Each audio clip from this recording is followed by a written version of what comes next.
మొన్న మహానాడు వేదిక మీద ఓ టీడీపీ మహిళా నేత కొన్ని ఆణిముత్యాలు వదిలారు. ఏపీకి ఒక డైనమిక్ ఎడ్యుకేషన్ మినిస్టర్ ఉన్నాడట.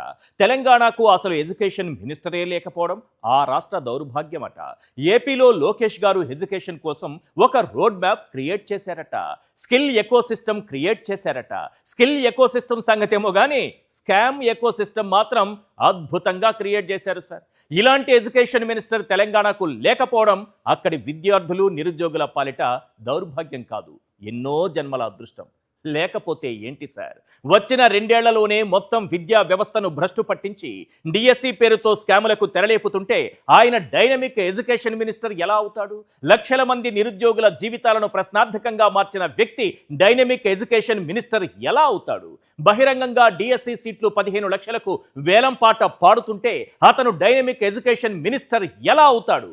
అసలు ఇంత పెద్ద స్కామ్ బయటపడిన తరువాత కూడా లోకేష్ కు విద్యాశాఖ మంత్రిగా కొనసాగే అర్హత ఉందా? ఈ దగా డిఎస్సి పై సిబిఐ విచారణ జరిపించాల్సిన అవసరం ఉందా? ఈ డిఎస్సి నిర్వహణలో చంద్రబాబు సర్కార్ అట్టర్ ఫ్లాప్ అయింది.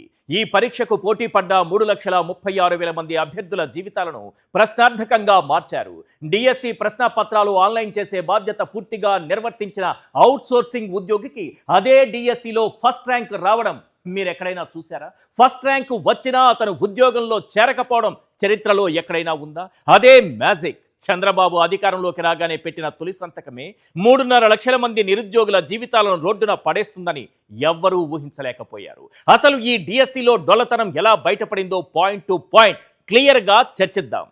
మల్టిపుల్ చాయిస్ క్వశ్చన్స్లో ఇచ్చిన 4 ఆప్షన్స్ కరెక్ట్గా ఉండటంతో దేన్ని టిక్ చేయాలో తెలియక అభ్యర్థులు తికమక పడ్డారు.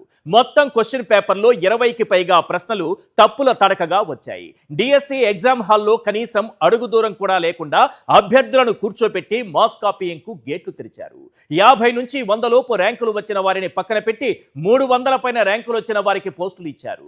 43వ ర్యాంక్ వచ్చిన యువతికి కాల్ లెటర్ వచ్చినా ఎంపిక జాబితాలో ఆమె పేరు లేదు. ఇదేంటని ప్రశ్నిస్తే బై మిస్టేక్ కాల్ లెటర్ వచ్చిందన్నారు.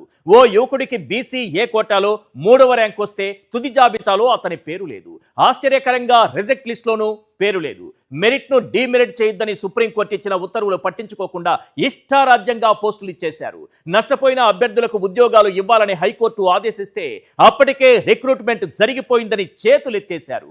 20కి పైగా విద్యార్థులు చంద్రబాబు ప్రభుత్వంపై కోర్టు ధిక్కరణ పిటిషన్లు వేశారంటే ఈ డిఎస్సి ఎంత పారదర్శకంగా జరిగిందో అర్థం చేసుకోవచ్చు. వ్యవహారం కోర్టులో ఉండటంతో జాబ్లో జాయిన్ అయిన వారికి ఇది టెంపరరీనే అన్నట్లుగా నియామక పత్రాలు ఇచ్చారు. ఇలా చెప్పుకుంటూ పోతే ఒకటా రెండా డిఎస్సి లీకుల లీళ్లు చాలానే ఉన్నాయి. ఇదంతా నిర్వహణ లోపం అనుకుంటే పొరబడినట్లే. అంతా ఉద్దేశపూర్వకంగానే జరిగింది. సీట్లు బహిరంగంగా వేలంపాట వేసి అర్హులను కోలుకోలేని దెబ్బ కొట్టారు. ఒక్కో సీటు 15 లక్షలకు ఆ పైన అమ్ముకుంటున్న విధానం, దానికి సంబంధించిన ఆడియో కాల్స్ బయటపడినా మన మంత్రి లోకేష్ గారు కిమ్మనలేదు. వందలాది మంది డిఎస్సి అభ్యర్థులు రోడ్డెక్కి ఆందోళనలు చేస్తున్నా ప్రభుత్వం నుంచి సరైన స్పందన లేదు. నష్టపోయిన వారంతా కోర్టు మెట్లు ఎక్కుతున్నా ప్రభుత్వంలో చలనం లేదు. 148 రోజుల్లోనే ప్రక్రియ మొత్తం ముగించేశామని గొప్పలు చెప్పింది బాబు సర్కార్. తీరా చూస్తే ఈ 148 రోజుల్లో భారీ స్కామ్ కు తెరలేపారనే అర్థమైంది. మెగా డిఎస్సి ముసుగులో ఎన్ని వందల కోట్లు చేతులు మారాయి? ఈ వ్యవహారం మొత్తం ఎవరు వెనకుండి నడిపించారు? అసలు దీన్ని స్కామ్ అని ఎందుకు అనాల్సి వస్తోంది? ఇది ఎలా బయటపడిందో తెలుసుకోవాలి. ఓ 10 పాయింట్లు చెబుతాను. ఇది స్కామో కాదో మీరే డిసైడ్ చేయండి. Question number 1, DSC question paper online చేసే అవుట్ సోర్సింగ్ ఉద్యోగి నవీన్ కు ఫస్ట్ ర్యాంక్ వచ్చిందా లేదా? పరీక్ష పారదర్శకంగా నిర్వహించామంటున్న మీరు టాపర్ వివరాలు డేటాబేస్ నుంచి తొలగించారా లేదా? అవుట్ సోర్సింగ్ ఉద్యోగి నవీన్ పేరు ఎంపిక జాబితాలో లేకపోవడంతో అతను హైకోర్టును ఆశ్రయించాడా లేదా? ఓ క్రీడాకారునికి దక్కాల్సిన పోస్టు నాన్ లోకల్ కోటాలో వేరే వ్యక్తికి కట్టబెట్టారని ఆమె హైకోర్టు మెట్లు ఎక్కారా లేదా? టీడీపీకి చెందిన కీలక నాయకుడు స్పోర్ట్స్ కోటా పోస్టులు ఒక్కొక్కటి 15 లక్షలకు వేలంపాట పాడాడా లేదా? ఎంపికైన వారికి మాత్రమే మెసేజ్లు పంపి కలెక్టర్ ఆఫీసుల్లో అందరి జాబితా పెట్టలేదంటే మతలబు ఉందా లేదా? నియామక పత్రాల ప్రధానోత్సవానికి కొందరు అభ్యర్థులను పిలిచి ఆ తరువాత వాళ్ళు సెలెక్ట్ కాలేదని చెప్పారా లేదా? హడావుడిగా టెట్ కన్వీనర్ను తొలగించి విద్యాశాఖలోని జాయింట్ డైరెక్టర్ను డిఎస్సి కన్వీనర్ గా పెట్టారా లేదా?